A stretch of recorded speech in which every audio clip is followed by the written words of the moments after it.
Hello, this is Molly Reamer with Bridget's Grove and 30 Days of Goddess with this week's Rituals of Returning video for our newsletter and for our Patreon. And so today I am using, this is our Welcome to May video in which we explore our herb of the month and our goddess of the month, Gaia. And so I am using the Herbcrafter's Tarot, and I'm also using a little assist from the Wild Wisdom Companion by Maya Toll for this season, as well as creations that I create for our Goddess Magic community on Patreon.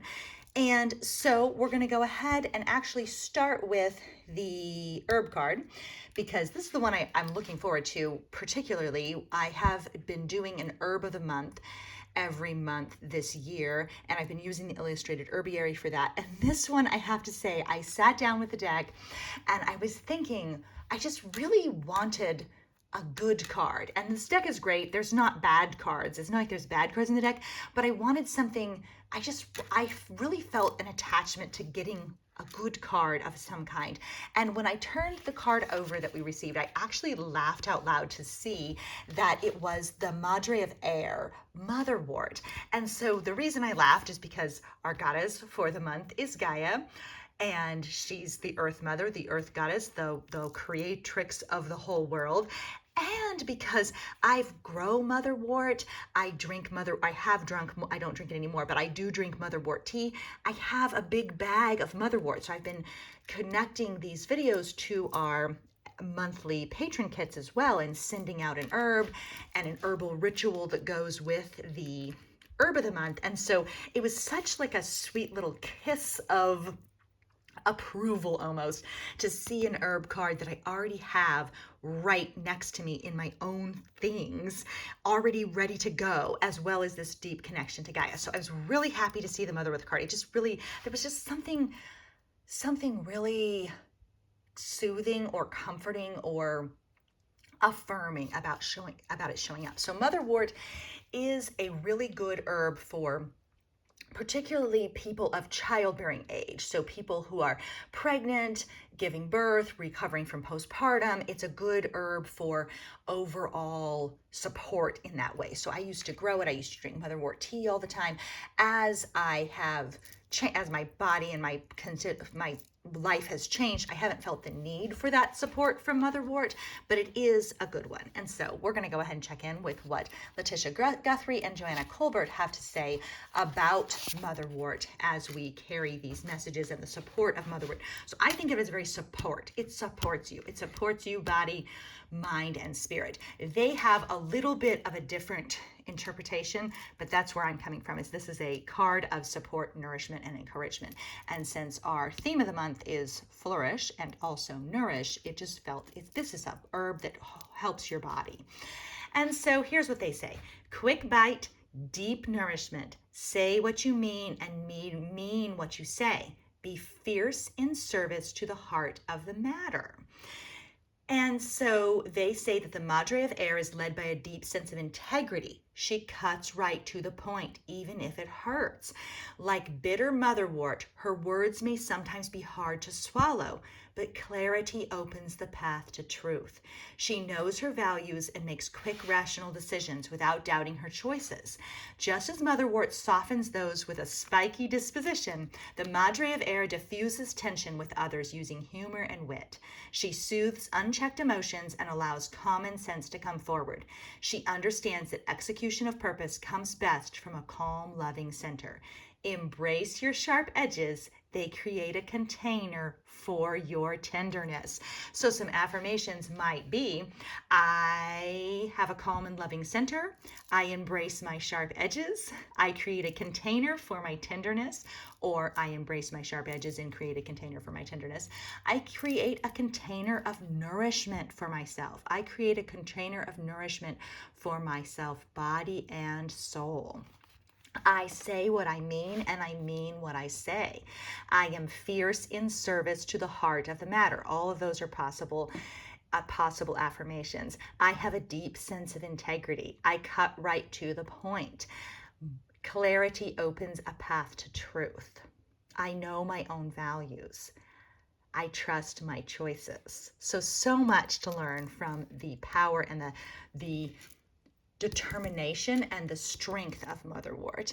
And then there's some ideas for crafting or using the Madre of Air. So make a bold declaration, cut something from your life today that will clear a path to truth. So a question to consider might be, is what can I cut from my life to clear a path to truth? What can I cut from my life to clear a path to truth?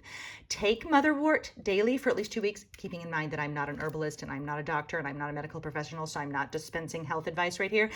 Do some more research. I would suggest a practice might be to do some more research on motherwort and how it might support you emotionally or physically, and you may consider taking a tincture or making a tea if you determine that it's a good herb match for your own body and what your own needs at this time. So there's a suggestion of taking motherwort tincture.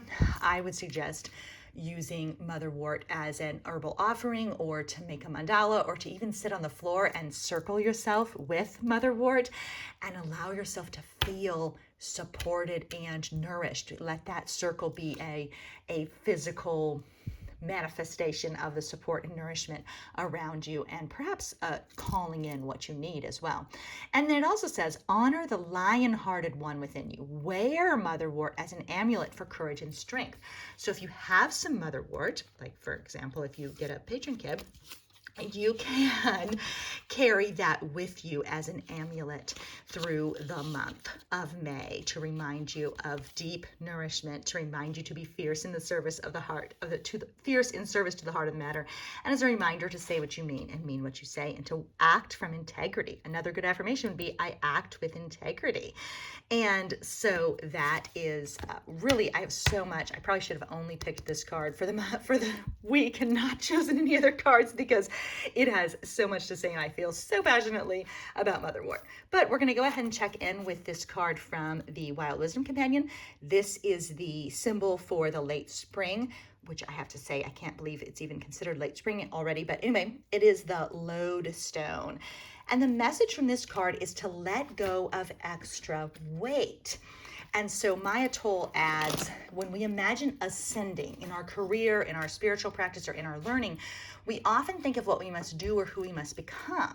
We imagine getting a promotion, meditating daily, earning a degree. We rarely think about what we must put down or walk away from to get where we want to go. And that is often the key to success. So personally, one of the things that I'm really feeling strongly called to soon is the working on my next book. And I have to recognize that there will be something else that needs to be let down, or that I need to set down, not let down. That's my subconscious talking, because I worry that setting things down is letting people down. So anyway, there will be something that needs to be set down, or something that I walk away from, in order to actually make space for that book project. Because a life is full, and a life's choices are made in these 15-minute decisions. Do I work on this? Do I work on that? Do I pursue this? Do I say yes to this request? Do I read this book that somebody asked me to review? You know, the life is made in those small choices, and they add up to something bigger. And so when we choose something, and a lot of our cards and a lot of our messages from March were about making the choice. I'm here to be here, making the choice to be here, choosing the next step, choosing your own life. Well, making the choice often necessitates putting something down or walking away from something in order to get where we want to go. So she says, during the season of striving, think about what you need to release in order to grow. So a question is, what do I need to release in order to grow? The lodestone can be looked at as the combined weight of everything that is holding you back. It might be emotions like shame or guilt. It might be emotions like shame or guilt. It might be a house that keeps you tied to a place that doesn't support your expansion, a relationship you've outgrown, etc. It might be a project that you've committed to that you don't want to do. It might be an organization that you're doing services for that you don't want to do service for anymore. You feel some responsibility or connection to the lodestone. Maybe you deserve the shame. You don't, spoiler alert. This house was your grandmother's. The relationship was with someone who needs you, etc. But life is rarely what it seems. The things that feel so heavy are often begging to be released, and it is you who is hanging on, shouldering an unnecessary weight. So let yourself consider, a question to consider is what feels heavy? What feels heavy to me right now? And is it me who is hanging on? Is it me who is hanging on? If the lodestone feels heavy, and I'm going to acknowledge that hanging on, we need both. Holding on and letting go are both powerful practices, and they're both powerful magics, to hold on and to let go, to refuse to surrender, to refuse to give up, to refuse to let go, and to gracefully open up your hands and say goodbye. So both things are needed. Both things are powerful magic. So if the lodestone is feeling heavy, and this is, the lodestone will be symbolic of whatever feels heavy to you, ask yourself, what if I put this down? What if I put this down? And then imagine the best possible outcome. What if you released shame and were able to speak the truth of your heart? What if you sold your grandmother's house and a young family moved in and made it their own, and you were able to go somewhere else that you really wanted to go? What if you told your best friend you needed space and you both grew as a result of it? Step into the possibilities of lightening your load. So another affirmation I'm going to add is, I step into the possibility of lightening my load. I step into the possibility of lightening my load.